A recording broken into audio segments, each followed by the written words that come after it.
Γεια σας και καλώς ήρθατε. Τι κάνετε? Ελπίζω να είστε όλοι καλά και έτοιμοι να ακούσετε για αυτήν την περίεργη και εκνευριστική, θα έλεγα, υπόθεση δολοφονίας της Κάθριν Κάμπελ, μίας αστυνομικού από τον Καναδά που γνώρισε έναν άντρα σε ένα μπαρ και από τότε εξαφανίστηκε. Πάμε να ξεκινήσουμε.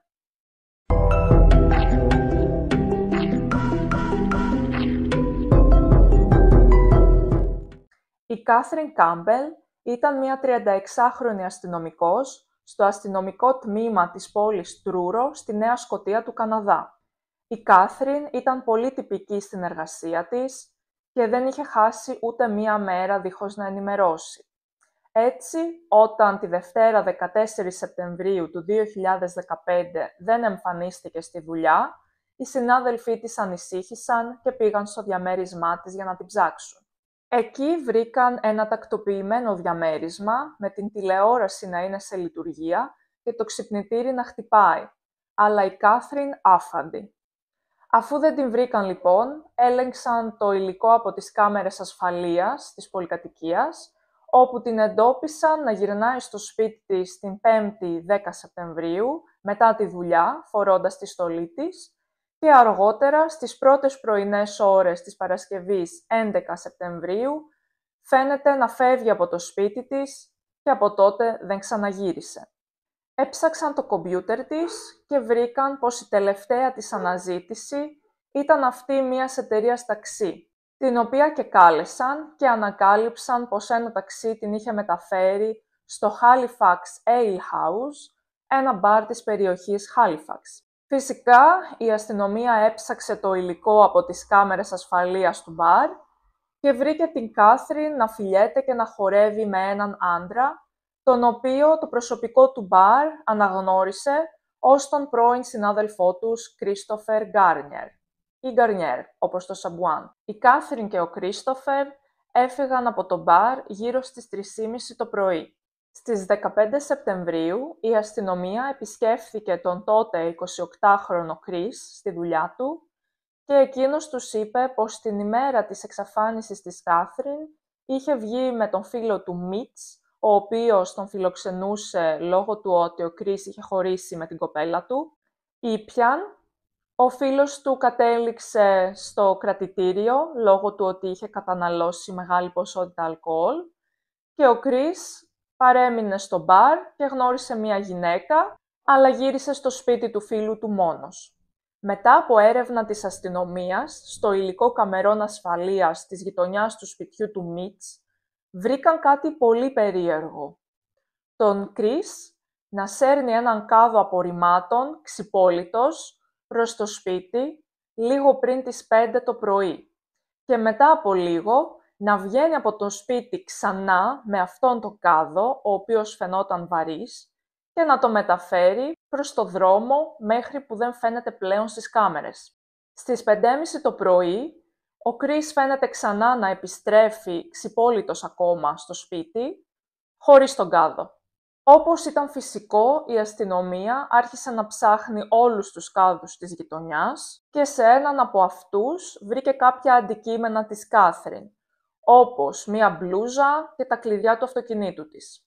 Το ίδιο βράδυ, μετά από ενδελεχή έρευνα στην περιοχή, η αστυνομία ανακάλυψε έναν κάδο σκουπιδιών που ήταν αναποδογυρισμένος και λίγα μέτρα πιο πέρα, σε ένα ανάχωμα κοντά σε μία γέφυρα, βρέθηκε το πτώμα της Κάθριν, μπρούμητα, με ένα κουτί τοποθετημένο πάνω της. Είχε σπασμένη μύτη, μελανιές στα μάτια και η αιτία θανάτου ήταν ο στραγγαλισμός.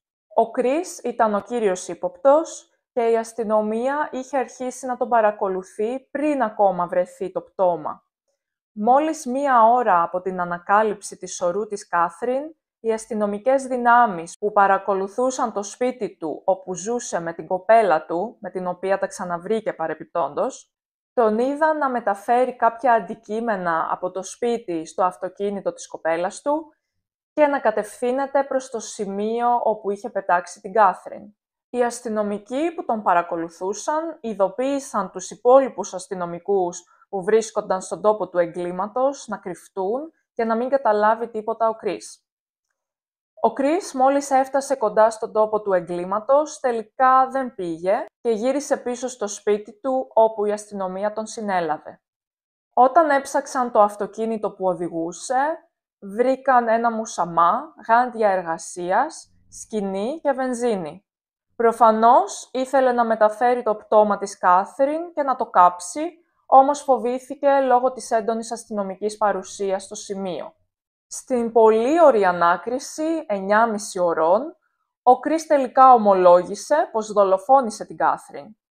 Μεταξύ άλλων, είπε πως τη χτύπησε στο πρόσωπο χωρίς να ξέρει το γιατί και ότι τη στραγγάλισε. Ομολόγησε για τον τρόπο που την πέταξε στο σημείο που βρέθηκε το πτώμα της, πως είχε σκοπό να τη μεταφέρει αλλού, αλλά δεν παραδέχτηκε πως είχε σκοπό να την κάψει. Ο Κρίς πλήρωσε εγγύηση $100,000 και τέθηκε σε κατοίκον περιορισμό, αλλά ξανασυνελήφθη μετά από παραβίαση του κατοίκον περιορισμού του. Η δίκη για τη δολοφονία της Κάθριν ξεκίνησε τον Νοέμβριο του 2017, δηλαδή περίπου 2 χρόνια μετά το έγκλημα. Στη δίκη ο Κρίς δήλωσε αθώος, ενώ στην ανάκριση είχε ομολογήσει και υποστήριξε πως στην ανάκριση αναγκάστηκε να πει αυτό που ήθελαν να ακούσουν οι αστυνομικοί και πως δεν ήταν ένοχος.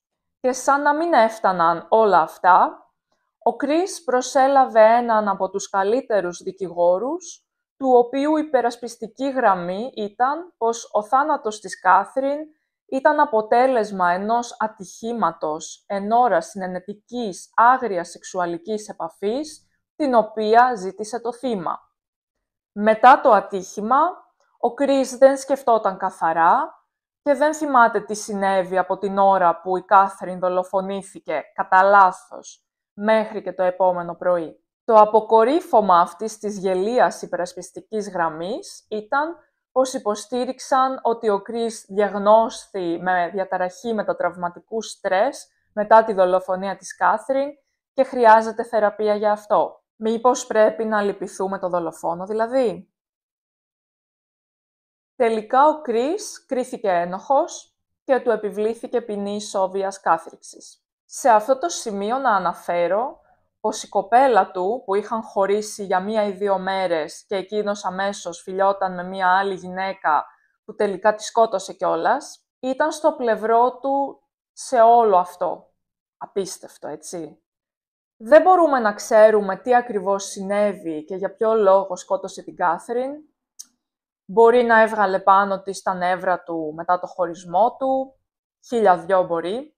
Όπως και να έχει όμως, η συμπεριφορά του δείχνει έναν άκαρδο άνθρωπο, χωρίς αισθήματα, που μπόρεσε να κάνει κάτι τέτοιο και μετά να συνεχίσει τη ζωή του κανονικά, σαν να μην έχει συμβεί τίποτα. Ελπίζω να σαπίσει στη φυλακή. Σας ευχαριστώ που παρακολουθήσατε. Πείτε μου τη γνώμη σας στα σχόλια. Επίσης, κάντε μου προτάσεις για μελλοντικά βίντεο, το εκτιμώ πάρα πολύ. Αν σας άρεσε το βίντεο, κάντε ένα like, ένα subscribe και θα τα πούμε στο επόμενο. Γεια!